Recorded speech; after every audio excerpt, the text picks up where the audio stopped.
رحمۃ اللہ وبرکاتہ۔ میرے محترم بھائی بہنوں، دوستوں، بزرگوں، عزیزوں، بچوں، اللہ تعالیٰ رمضان کی برکتیں ہمیں نصیب فرمائے، عافیت کے ساتھ اس کو گزارنے کی توفیق عطا فرمائے، سب ایمان والوں کو روزہ رکھنے کی طاقت دے، ہمت دے، توفیق دے، اور روزے کی حفاظت کی بھی توفیق دے کہ میرے نبی نے یہاں تک فرمایا ہے فَإِن صَابَّهُ أَحَدٌ أَوْ خَاصَمَهُ أَوْ قَاتَلَهُ فَلْيَقُلْ إِنِّي صَائِمٌ، کہ روزہ رکھنے والے سے کو اگر کوئی گالیاں دے یا وہ جھگڑا کرے یا اس سے لڑائی کرے تو آگے جواب میں روزہ رکھنے والا کہے انی صائم، میرے پیارے میں آپ کو جواب نہیں دے سکتا، میرا روزہ ہے، میں آپ کی گالی کا جواب گالی سے نہیں دے سکتا، آپ کے جھگڑے کا جواب جھگڑے سے نہیں دے سکتا کہ میں نے روزہ رکھا ہوا ہے۔ اس کی حفاظت اتنی ضروری ہے کہ انتہائی غصے کے وقت بھی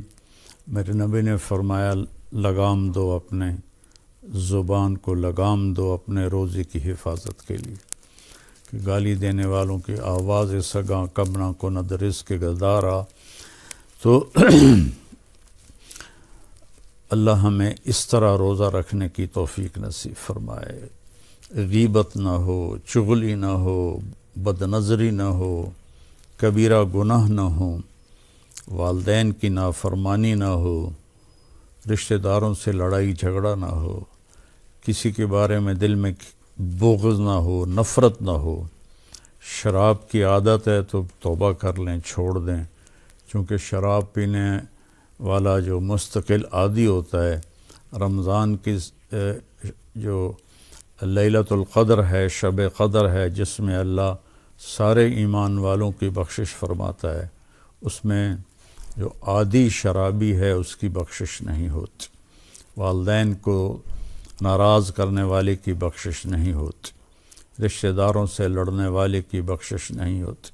کسی کے لیے دل میں نفرت رکھنے والوں کی بخشش نہیں ہوتی۔ توبہ کر لیں تو پھر سارا ہی معاف ہے۔ تو اللہ ہمیں اس کی حفاظت کی توفیق دے۔ آج میں دو جگہ سے اس مبارک کلام پاک سے بات کرنا چاہتا ہوں کہ میرے مالک نے معاشی حالات کی بہتری کے لیے ہمیں ایک حکم دیا ہے کہ سود چھوڑ دو، سود چھوڑ دو۔ جتنے ہی کوئی کوشش کر لے، جب تک سود نہیں نکلے گا معیشت سے، اکانومی سے، کبھی بھی کوئی ملک فلاح نہیں پا سکتا۔ امریکہ جیسا ملک کھربوں ڈالر کا مقروض ہے، اور تیل والے ملکوں میں بھی غربت انتہا درجے کی ہے۔ میں نے تو یہ سارے سفر کیے ہوئے ہیں، تو میں نے دیکھا ہے، اپنی آنکھوں سے دیکھا ہے۔ تو جب تک سود ختم نہیں ہوگا اس وقت تک پیسہ چند ہاتھوں میں رہے گا، مہنگائی مستقل رہے گی، برقرار رہے گی، اور اس کے ساتھ جب کاروبار ادھار پہ ہو جائے گا، سارا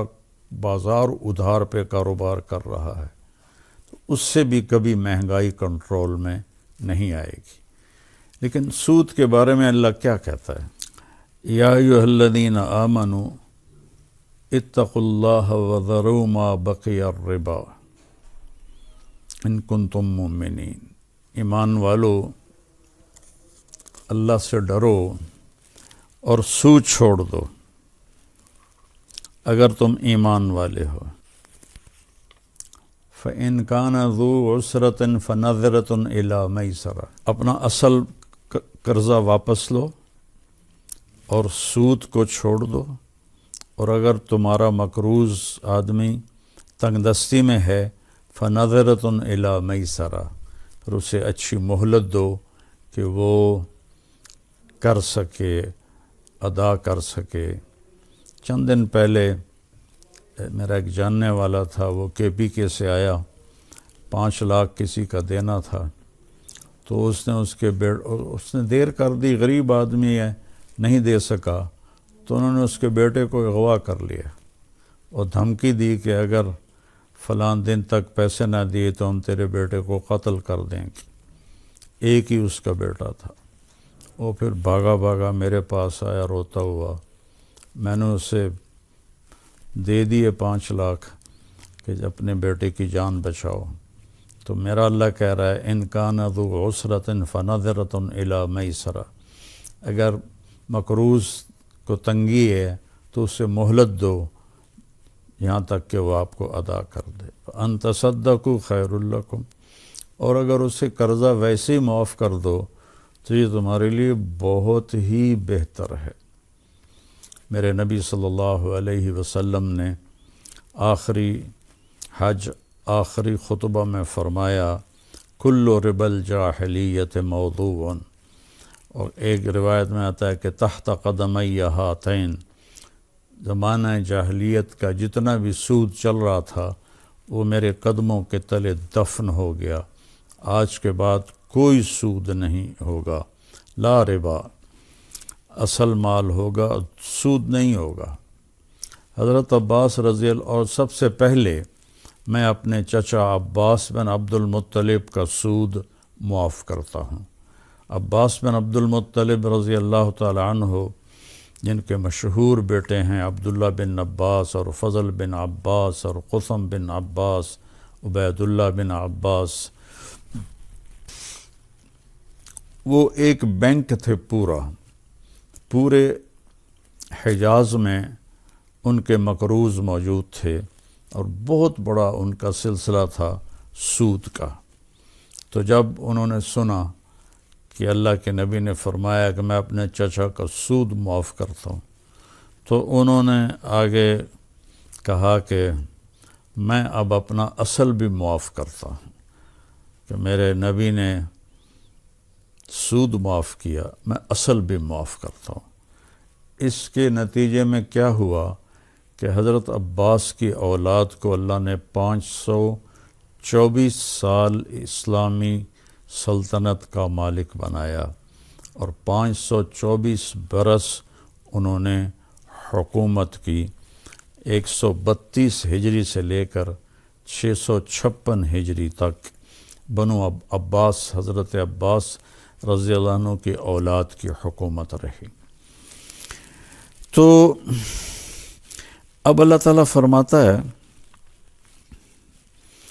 کہ یمحق اللہ الربا ویربی الصدقات، اللہ سود کو مٹاتا ہے، گھٹاتا ہے، اور صدقات کو بڑھاتا ہے۔ پھر اس کے بعد پھر ایک دھمکی ہے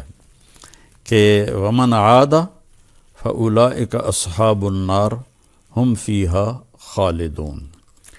اب میرے منع کرنے کے بعد بھی جس شخص نے سود لیا وہ جہنمی ہے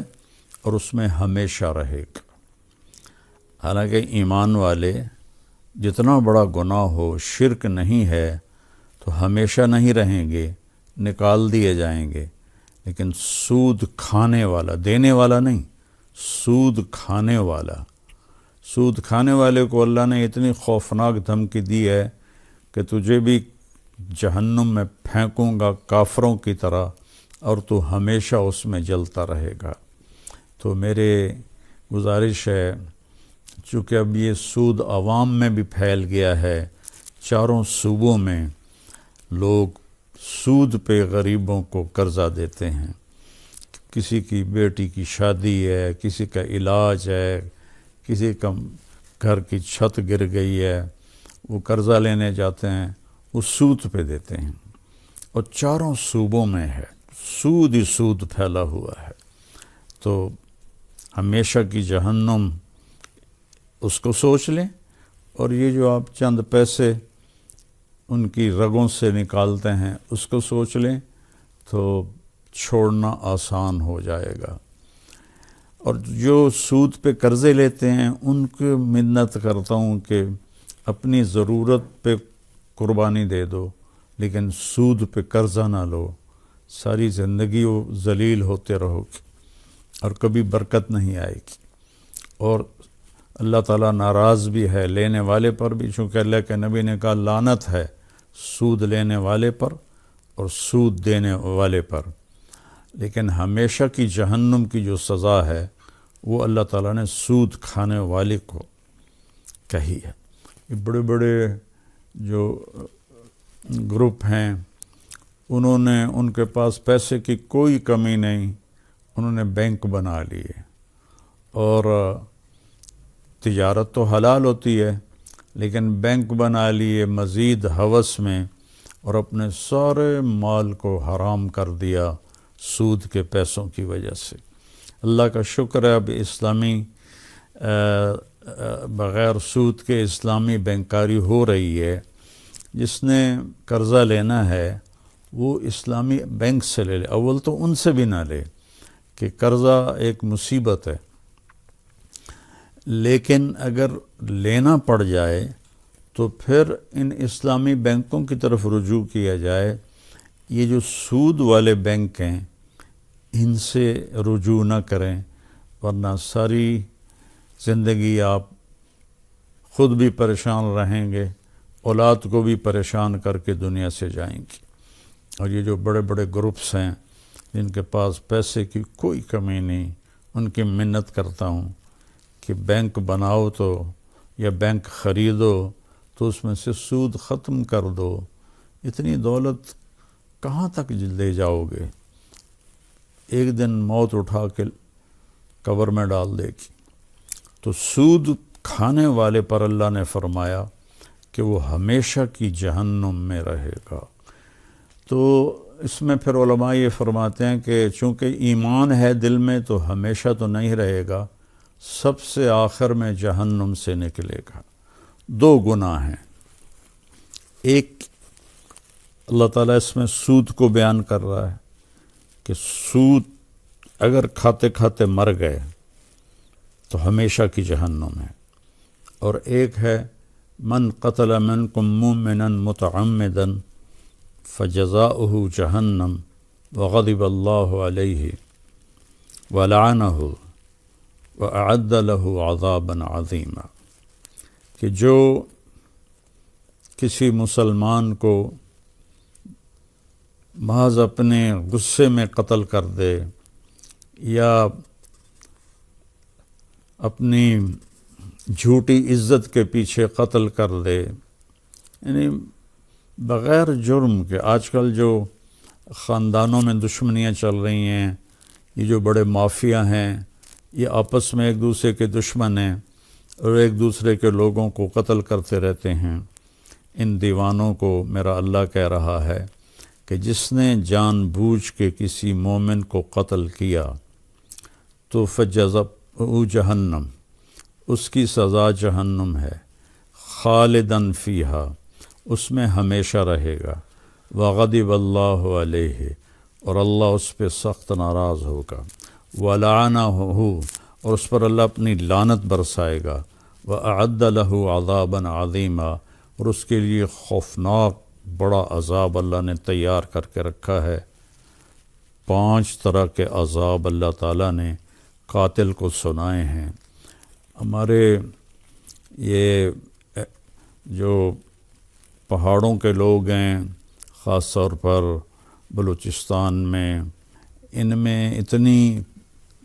دشمنی ہے قتل و غارت کی کہ میں کیا بتاؤں۔ اور سندھ کے اندرون سندھ میں اتنی دشمنیاں ہیں قتل و غارت کی کہ اپنی نام بڑا کرنے کے لیے لوگ رکھے ہوئے ہیں، وہ چند پیسوں پہ جا کے قتل کر دیتے ہیں۔ تو میرے بھائیوں، قاتل کے لیے میرے اللہ نے کہا ہے